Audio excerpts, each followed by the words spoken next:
everyone, welcome to my first video for low level beginners. Are you a low level beginner? Please come, this lesson for you.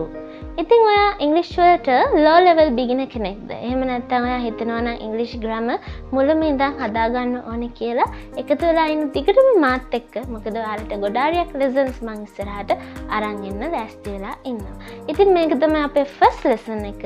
අද අපි කතා කරන්න යන්නේ vowels and consonant ගැන. vowels and consonant අපි පොඩි කාලේ ඉඳන් අහලා තියෙන දෙයක්. දැන් සිංහල හෝඩියෙත් අකුරු කොටස් දෙකකට බෙදනවා නේද? ස්වර සහ ව්‍යංජන කියලා. අන්න ඒ වගේ තමයි English alphabet එකෙත් කොටස් දෙකකට බෙදනවා vowels සහ consonant කියලා. ඒ කියන්නේ මේ vowels කියන්නේ ස්වර වලට, consonant කියන්නේ ව්‍යංජන වලට. ඉතින් අපි ඒක හැමෝම දන්න දෙයක්. ඉතින් බලමු මොනවද මේ ස්වර අක්ෂර. එහෙම නැත්නම් මොනවද මේ vowels කියන්නේ කියලා. මේ බෝඩ් එකේ මම ලියලා තියෙනවා. ඔයාලට පේනවා A, E, I, O, U. මෙන්න මේ letters පහ තමයි අපි English alphabet එකේ vowels විදිහට හඳුන්වන්නේ. ඉතුරු 21ම, ඒ කියන්නේ 26ක් තියෙනවා. ඒ 26න් පහක් vowels වෙනවා. ඉතුරු 21ම consonant විදිහට අපි හඳුන්වනවා. හැබැයි තව විශේෂ දෙයක් මෙතන තියෙනවා. මේ බලන්න ඔයාලට පේනවා ඇති මම මේ letter Y මෙතන කොටු කරලා තියෙනවා. ඇයි ඒ? මොකද මෙන්න මේ letter Y කියන වදකාරයා සමහර වෙලාවට consonant එකක්. සමහර වෙලාවට vowel එකක්. ඉතින් කොහොමද එහෙම වෙන්නේ? දැන් හිතන්න C letter එක consonant එකක්. ඔක කොයි වෙලාවකවත් vowel එකක් වෙන්නේ නැහැ. ඒ වගේම තමයි මෙතන තියෙන vowels කොයි වෙලාවකවත් consonant එකක් වෙන්න යන්නේ නැහැ. හැබැයි මෙන්න මේ letter Y අන්න අර විදිහට consonant එකකුත් වෙනවා, vowel එකකුත් වෙනවා. ඉතින් මම දැන් කියලා දෙන්නම් මෙන්න මෙයා කොහොමද සමහර වෙලාවට consonant එකක් වෙන්නේ, සමහර වෙලාවට vowel එකක් වෙන්නේ කියලා. හරි. හැමෝම අවධානයෙන් බලන්න බෝඩ් එක දිහා. ඔයාලට පේනවා ඇති මම වචන පහක් මෙතන ලියලා තියෙනවා. apple, elephant, igloo, orange, umbrella. මේවා සාමාන්‍ය අපි දන්න වචන. vowel එකක් එක්ක එදිලා තියෙන වචන. මේ බලන්න මේ A, E, I, O, U. අපි දන්න වචන. හැබැයි දැන් මම ඔයාලට කියලා දෙන්න යන්නේ මම කියවනේ letter Y සමහර වෙලාවට vowel එකක් වෙනවා කියලා. අන්න ඒ අවස්ථාව තමයි මම කියලා දෙන්න යන්නේ. බලන්න මේ happy කියන වචනේ letter Y එක ඔයාලට පේනවා ඇති මම underline කරලා තියෙනවා. ඒක pronounce කරන්න මාත් එක්ක happy, happy. ඒ උනාට pronounce කරද්දී අර Y ලියවිලා තිබුණාට මෙන්න මෙතන අපේ කටින් එළියට එන්නේ මොන අකුරේ ශබ්දෙද? happy, happy කියද්දී E අකුරේ ශබ්ද නේද? දැන් මේ වචනේ බලන්න මේ baby, baby කියද්දී අපේ කටින් එළියට එන්නේ මොන අකුරේ ශබ්දෙද? මොන sound එකද එළියට එන්නේ? baby. E letter එකේ sound එක. එහෙම නේද? දැන් මේ වචනේ බලන්න fly, fly කියලා මම ලියලා තියෙනවා. fly කියද්දි සාමාන්‍යයෙන් fly, fly.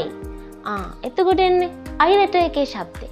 I letter එකේ ශබ්දේ. I letter එකේ sound එක තමයි එන්නේ. එතකොට මේ gym කියන එකෙත් එහෙමයි. gym, gym කියලා මෙතන ලියවිලා තියෙන්නේ Y. ඒ වුණාට අපි cutting pronounce කරද්දී එන්නේ මොකක්ද?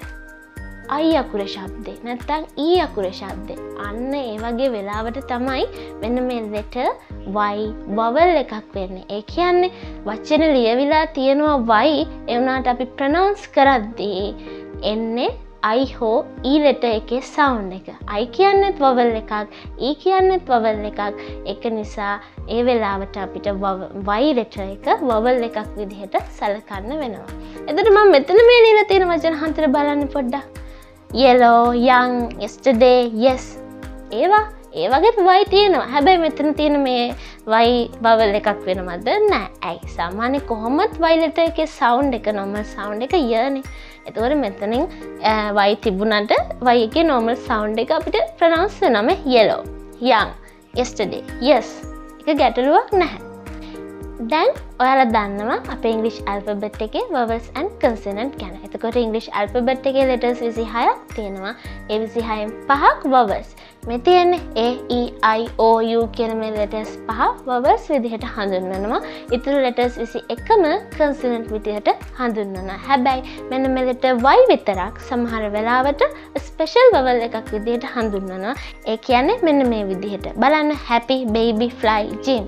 Y ලියවිලා තිබුණාට pronounce වෙන්නේ I හෝ E letter එකේ sound එක නම් අපිට ඒ වෙලාවට මේ letter Y vowel එකක් විදිහට ගන්න සිද්ධ වෙනවා. අනිත් සමහර වචනවලදී Y එකේ නියම sound එක ය තියෙනවා නම් ඒක එතන vowel එකක් නෙමෙයි Y consonant එකක් විදිහටයි අපි හඳුන්වන්නේ. ඉතින් මම හිතනවා අද මේ කියලා දුන්න චූටි lesson එක ඔයාලට තේරෙන්න ඇති කියලා. Now tell me, can you find a word where Y is a vowel? vowel එකක් විදිහට Y එක යෙදෙන තවත් වචන ඔයාලා දන්න වචන අනිවාර්යයෙන්ම පහලින් කමෙන්ට් කරන්න අමතක කරන්න එපා. Okay, see you guys in the next video. Bye bye.